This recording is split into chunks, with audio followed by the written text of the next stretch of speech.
Solve பண்ணிட்டீங்களா? தனி வட்டி 1200 எத்தனை ஆண்டுகளில் 10% வீதம் 600 வட்டியை கொடுக்கும்? பார்த்தோன்னே சொல்ல ஆன்சர். அங்கே ஃபார்முலாலாம் இல்லை. 1200 ரூபா எத்தனை ஆண்டுகளில் 10% வீதம் 600 ரூபாயாக மாறும். இதையும் பார்க்கணும். 600னா எத்தனை சதவீதம்?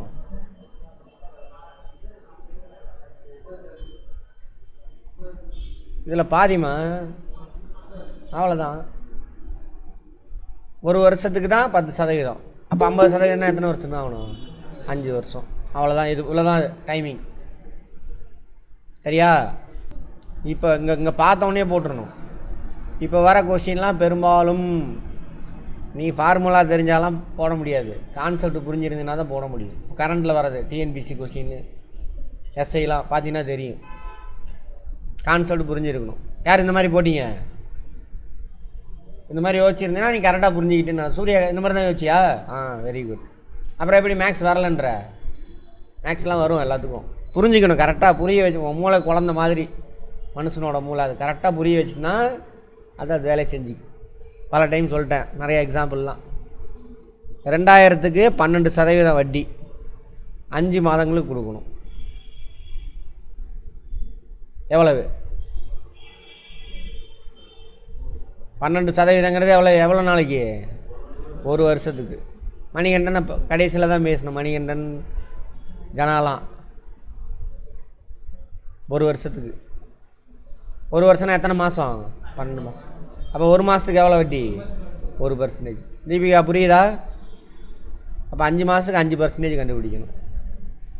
சரியா? 2 ஸ்தானம் தள்ளி புள்ளி வச்சா எவ்வளோ கிடைக்கும்? 1% கிடைக்கும். 1% எவ்வளவு? 20 ரூபா. நமக்கு எத்தனை பர்சன்டேஜ் வேணும்? 5%. 5 20 எவ்வளவு? 100. அவ்வளோதான். எவ்வளோ செகண்டு? 30 செகண்ட் ஆச்சு. ஆனால் பார்த்தோன்னா டக்குன்னு அவசரப்படக்கூடாது. அதுக்குன்னு பொறுமையாக கொஸ்டினை புரிஞ்சுக்கணும். ஐயோ ஈஸியாக இருக்குன்னு சொல்லிட்டு ரொம்ப சந்தோஷப்படக்கூடாது. அப்பயும் தப்படிச்சிடுவேன். கஷ்டமாக இருக்குன்னு கவலைப்படக்கூடாது. அதுமாரி பக்கத்தில் உள்ளலாம் பார்த்துட்டு வேகமாக போடுவோம். இந்த குரங்கு நாயெல்லாம் என்ன பண்ணுவோம்? எவனாவது வந்து மாடும் பாருமா மேயும், வேகமாக மேய்ஞ்சிட்டே போவோம். ஏன்? வேறு மாடு வந்து மேய்ஞ்சிடுமே அப்படின்ட்டு. அதுமாதிரி பக்கத்தில் உள்ளலாம் பார்க்கவே கூடாது. நீ பொறுமையாக உன் கொஸ்டின் பேப்பரை என்ன கேட்குறான் பொறுமையாக யோசிச்சு போட்டு வர. அது இருக்கும், இயல்பு. நம்ம மனிதன் தானே, விலங்கு தானே. அது மாதிரி அது இருக்கக்கூடாது. ஒரு தொகை தனி வட்டி வீதத்தில் 2 மடங்காக மாற 6 வருடம். அப்போ 4 மடங்காக மாறுறதுக்கு எவ்வளவு? ஏதோ ஒரு அமௌண்ட்டு நமக்கு தேவையில்லை. அசல் இது சரியா? அசல் ப்ளஸ்ஸு இன்னொரு மடங்கு இன்க்ரீஸ் ஆகுது. இந்த 1 மடங்கு இன்க்ரீஸ் ஆக எவ்வளோ நாள் ஆச்சாமா? 6 வருடம். இப்போ எவ்வளோ இன்க்ரீஸ் ஆகணும்? 4 மடங்காக ஆகணும். அப்படின்னா என்னது? 1 மடங்கு அசல், மிச்சம் 3 மடங்கு. இதை விட்டுறணும் எப்பயுமே. சரியா? அப்போ 1 மடங்குக்கு 6 வருடம். அப்போ 3 மடங்கு இன்க்ரீஸ் ஆகணும் எவ்வளவு? 18 வருடம். அவ்வளோதான் இங்கே வேலை. ஃபார்முலாவும் கிடையாது, ஒரு மண்ணாங்கட்டியும் கிடையாது. அடுத்தது 18.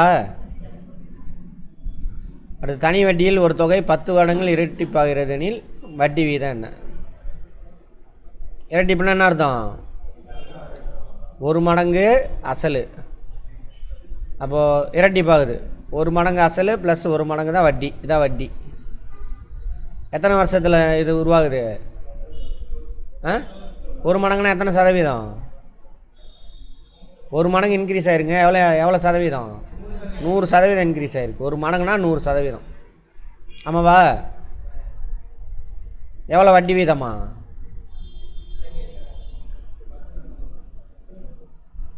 10 வருடங்களை எட்டி போகுது. அப்போ வருஷத்துக்கு எத்தனை சதவீதம்? 10ஆல் இதை டிவைட் பண்ணுங்கள். அப்போ என்ன வரும்? 10. அப்போ 10%. வருஷத்துக்கு 10% வச்சோம்னா 10 வருஷத்தில் 100%மாக மாறிடும். இன்னொரு மடங்கு கிடச்சிடும். புரிஞ்சதா? முழு கேக்கு. ஒரு முழு கேக்கு கூட போய்க்கங்க. தனி வட்டியில் ஒரு தொகை 16 வருடங்களில் இரட்டிப்பாகிறதெனில் வட்டி வீதம் என்ன? 16 வருடங்கள் இரட்டிப்பு. சரியா? ஒரு பங்கு அசல், ஒரு பங்கு வட்டி. இது எத்தனை சதவீதம்? ஒரு மடங்குனா எவ்வளோம்மா? எத்தனை சதவீதம்? 100%. எவ்வளோ வருஷத்தில் இன்க்ரீஸ் ஆச்சாமா? 16 வருஷத்தில். அப்போ 16ஆல் டிவைட் பண்ணி வருஷத்துக்கு எவ்வளோ வட்டின்னு கிடைக்கும். கரெக்டா? எவ்வளோ வருது? 6.5%. அவ்வளோதான், வேலை முடிஞ்சு போச்சு. கான்செப்ட் தாங்க, ஃபார்முலா கிருமுலாலாம் எதுவுமே கிடையாது. அடுத்தது 6.25. 6.25. அடுத்தது இங்கே பார்த்தோன்னே போடலாம். அது டேரெக்டாகவே புரிய வைக்கிறது தான் அங்கே போய் எழுதிட்டு இருக்கிறேன். இதில் எது வந்துட்டு இது போனீங்கன்னு வச்சுக்கோங்க. 10 வருஷத்தில் 70, 6 7 42, 112க்கு போயிடுச்சு. அப்போ இது கிடையவே கிடையாது. அதோட கம்மியாக அவ்வளோ தான் இருக்கணும். இங்கே இவற்றில் ஏதும் இல்லை இருக்குது, அதனால் சால்வ் பண்ணி தான் பார்க்கணும். இதை எடுத்துக்கலாம். இப்போ அதோட கம்மி உள்ளதை எடுத்துக்கிட்டேன். இதுதான் ஆப்டிடியூட் ரீசனிங். போய் அங்கே போய் சால்வ் பண்ணி எக்ஸாக்டாக ஆன்சர் வர வைக்கிறது கிடையாது. அது புத்தி இல்லாதவன் செய்கிறது. சரியா? ஆமாம். இங்கே கொடுத்துற 4ல் எது வரும்? கான்செப்ட் புரிஞ்சுருந்தால் போட முடியும். கரெக்டா? அவ்வளோதான், முடிஞ்சுது. அப்போ 6 எடுக்கிறோம். 6 எடுத்திங்கன்னா எவ்வளவு? 10 வருஷத்தில் 60.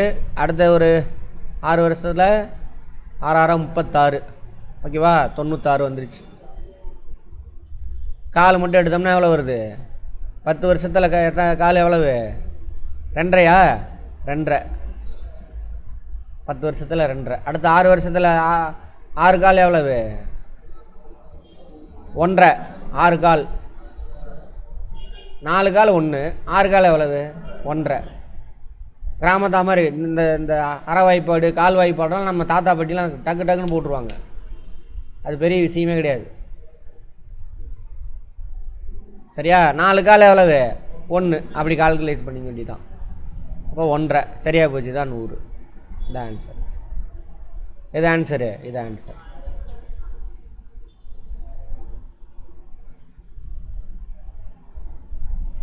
ஒரு அசலுக்கு 5 ஆண்டுகளுக்கு கிடைக்கும் வட்டி 75 ரூபா. சரியா? அதே அசலுக்கு அதே வட்டி வீதத்தில் 120 கிடைக்கிறதுக்கான காலம்.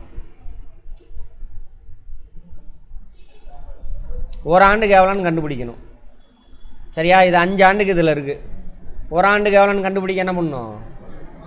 5ஆல் டிவைட் பண்ணுங்கள். வேலை முடிஞ்சு போச்சு. 5ஆல் டிவைட் பண்ணால் எவ்வளோ வருது?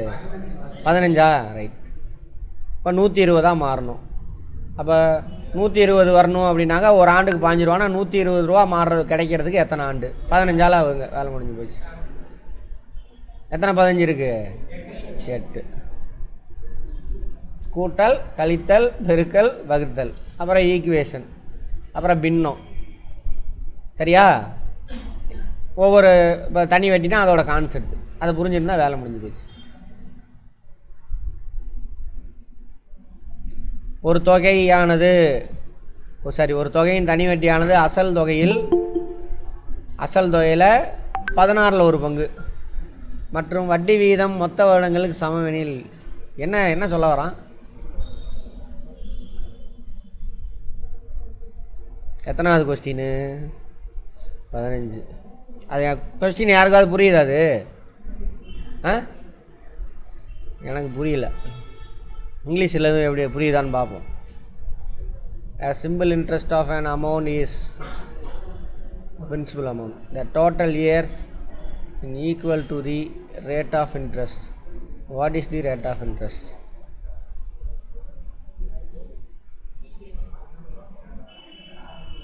சரி, இங்கே பாருங்கள், அதை விட்டுருவோம். சிம்பிள். இங்கே பாருங்கள், இது எத்தனை பர்சன்டேஜ்னு கண்டுபிடிங்க பார்ப்போம். 1/16 × 100 எவ்வளோ வரும்? முன்னாடி பார்த்தோம் 6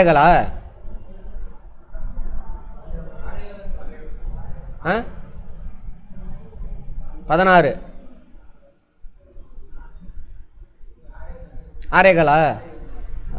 அண்ணாப்தி அப்போ தான் வரணும்.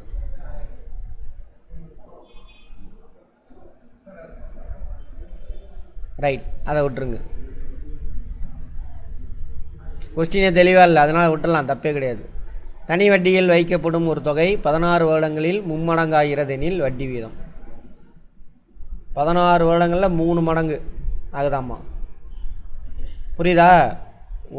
ஒன்று அசல், ஒரு மடங்கு வட்டி, இன்னொரு மடங்கு வட்டி. இது 2 தான் வட்டி. இந்த 2 மடங்கு இன்க்ரீஸ் ஆக எத்தனை வருஷம்? 16 வருஷம். நம்ம கேட்குறது என்ன? வட்டி வீதம் தானே, ஒரு வருஷத்துக்கு கண்டுபிடிச்சாவே போதும். அப்போ ஒரு மடங்கு இன்க்ரீஸ் ஆக எத்தனை வருஷம் ஆயிருக்கும்? 8 வருஷம். அப்போ 100ல் எத்தனை 8 இருக்குன்னு பாருங்கள்.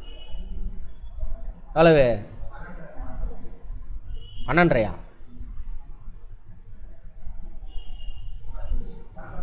12 தானே? 12 12 காலா? ஆ,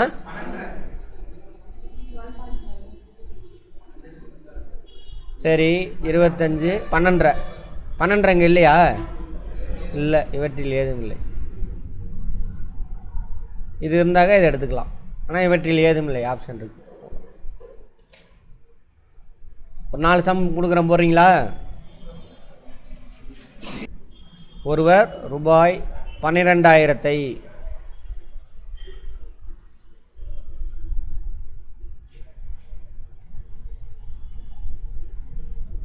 தனி வட்டி வீதத்தில் 5% வச்சுக்கோங்க. 5% தனி வட்டி, 5% தனி வட்டியில் வங்கியில் 1.5 ஆண்டுகளுக்கு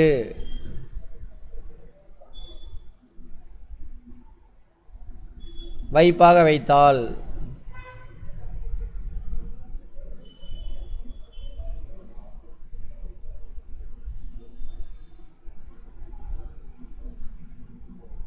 அவருக்கு கிடைக்கும் மொத்த தொகை எவ்வளவு? அவருக்கு கிடைக்கும் மொத்த தொகை எவ்வளவு? நம்ம 12,000 ரூபாமா?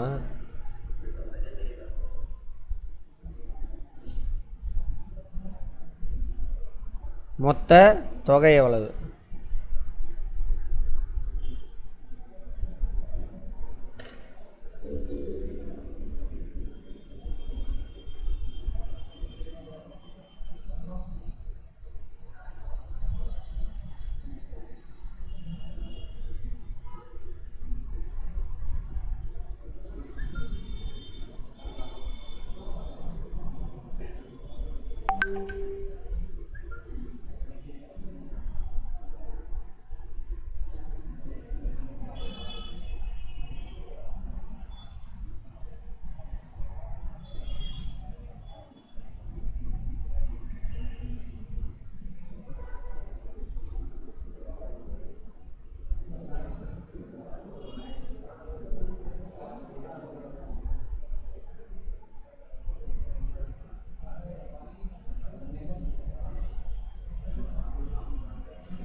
இந்திய ரூபாயோட குறியீடு என்ன தமிழில்? ரூ.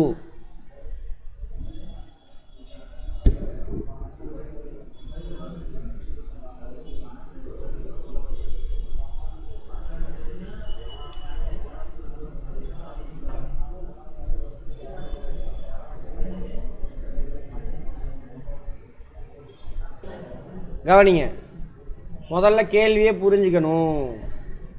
கடன் எடுத்துகிட்டு ஃபார்முலா தேடக்கூடாது. கவனிங்க,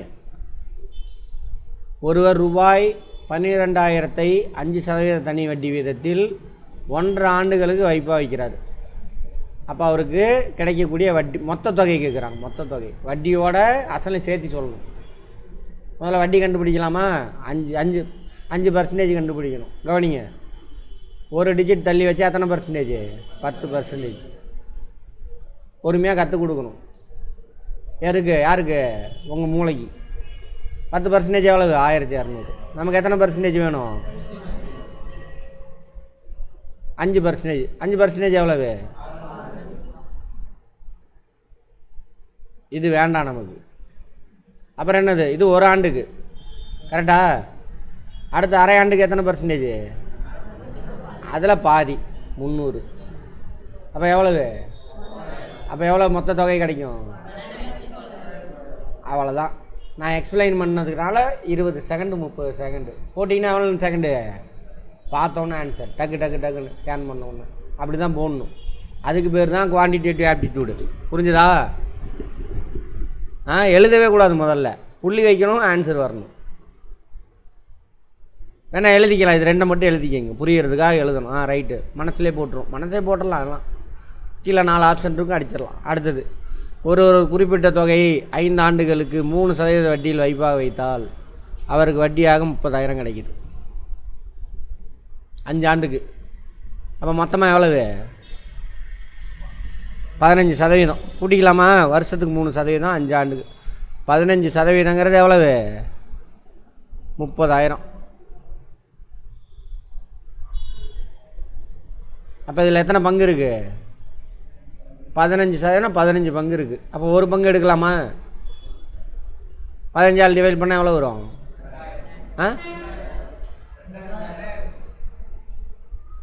2000. இது 1%, ஒரு பங்கு. அப்போ 100 பங்குன்னா என்ன பண்ணணும்? அப்போ எவ்வளவு? 2 லட்சம். அவ்வளோதான் டைமிங். அதுக்கு மேலாம் கிடையாது. இதுக்கு 20 செகண்டே அதிகம். ஓகேவா? ரைட். இன்னும் வேறு மாதிரி இன்னும் நல்லா புரிஞ்சுட்டுனா போட்டலாம். இதில் 20,000 எடுத்து, இது 20,000 ஒரு 10,000 இருக்குது. 20,000 10%, 10,000 5%. அப்போ 20,000 10%னாக்கா எவ்வளவு? 10 மடங்கு போடணும், 2 லட்சம். அப்படியே வந்துடும். அப்படியும் போடலாம். அப்படி யார் போட்டது?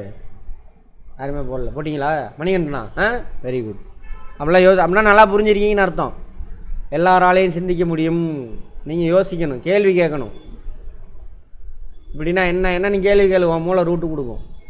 கட்டுறது கையளவு, மனசில் வச்சுக்கோ. அதேமாதிரி சிந்தனை திறன், கம்ப்யூட்டர்லாம் உன் பக்கம், ஏஐலாம் உன் பக்கத்தில் வரவே முடியாது. அதெல்லாம் ஏஐலாம் டுபாக்கூறு. அந்த அளவுக்கு பவர்ஃபுல்லானது நம்ம மூளை. சிந்திக்கணும், கேள்வி கேட்கணும். பெரியார் சொன்னார்ல, உனக்கு அறிவு இருக்குது, யோசி, அதை சிந்தி. செஞ்சோன்னா வேலை முடிஞ்சு போச்சு. நம்மளால் முடியாது, அதெல்லாம் சும்மா டுபாக்கூறு. ஒருவர் இது இன்னும் போடல, 10,000 ஒருவர் 12% வட்டி வீத கடனாக பெறுகிறார்.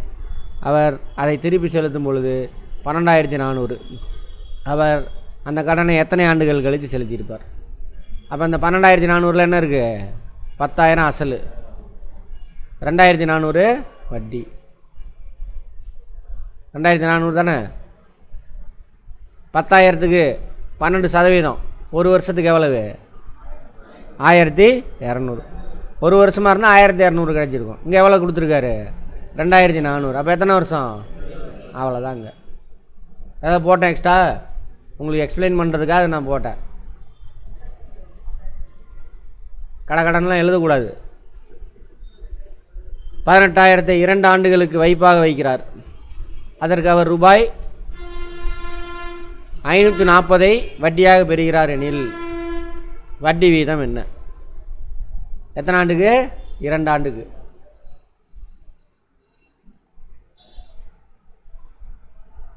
வட்டி வீதம் தானே? 2 ஆண்டுகளுக்கு. சரி, இங்கே பாருங்க.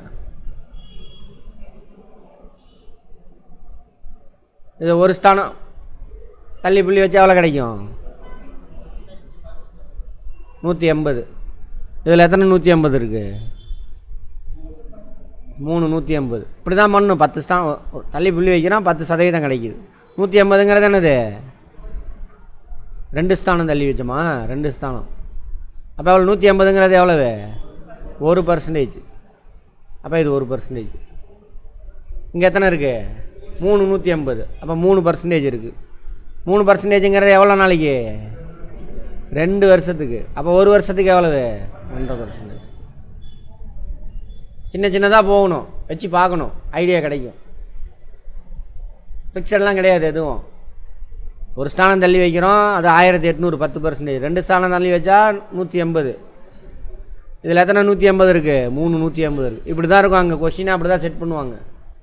நீ போய் அடித்து சால்வ் பண்ணுற மாதிரி மேக்ஸிமம் 90% இருக்காது. எழுதி வச்சுக்கோ. ஓகேவா சூர்யா? அப்போ எவ்வளவு? 2 வருஷத்துக்கு 3%. அப்போ 1 வருஷத்துக்கு எவ்வளவு? 1 வருஷத்துக்கு தான் நம்ம வட்டி சொல்லணும். கிளியரா? அடுத்து போகலாமா? அடுத்தது 3%. ஒருவர் ரூபாய் 28,000 4 ஆண்டுகளுக்கு வைப்பாக வைக்கின்றார். அதற்கு அவர் முறையே ஒவ்வொரு ஆண்டும் முதல் ஆண்டு 3% கிடைக்குது, 2வது ஆண்டு 4% கிடைக்குது, 3வது ஆண்டு 6%, 4வது ஆண்டு 7%. அப்போ மொத்தமாக அவருக்கு வட்டி தொகை மட்டும்தான் கேட்டிருக்கான். எவ்வளோ கிடைக்கும் வட்டி மட்டும்? எல்லாத்தையும் கூட்டுங்க சதவீதத்தை. எத்தனை பர்சன்டேஜ்? 20%. ஒரு ஸ்தானம் தள்ளி புள்ளி வச்சா எவ்வளவு? 10%. 10% எவ்வளவு? 2,800. அப்போ 20% எவ்வளவு? 2,800. 5,600. அவ்வளோதான். இதுக்கு எதுக்கு இவ்வளோ நேரம் போட்டுக்கிட்டு இருக்கிறீங்க உட்காந்து? மேத்தமேட்டிஷியன் அதான் சொன்னேன், அந்த ஸ்கூல் காலேஜெல்லாம் தூக்கி எறிஞ்சிருங்க. அதெல்லாம் டுபாக்கூர். ரைட், பிரேக் எடுத்துக்கங்க. கூட்டு வட்டி பார்க்கலாம்.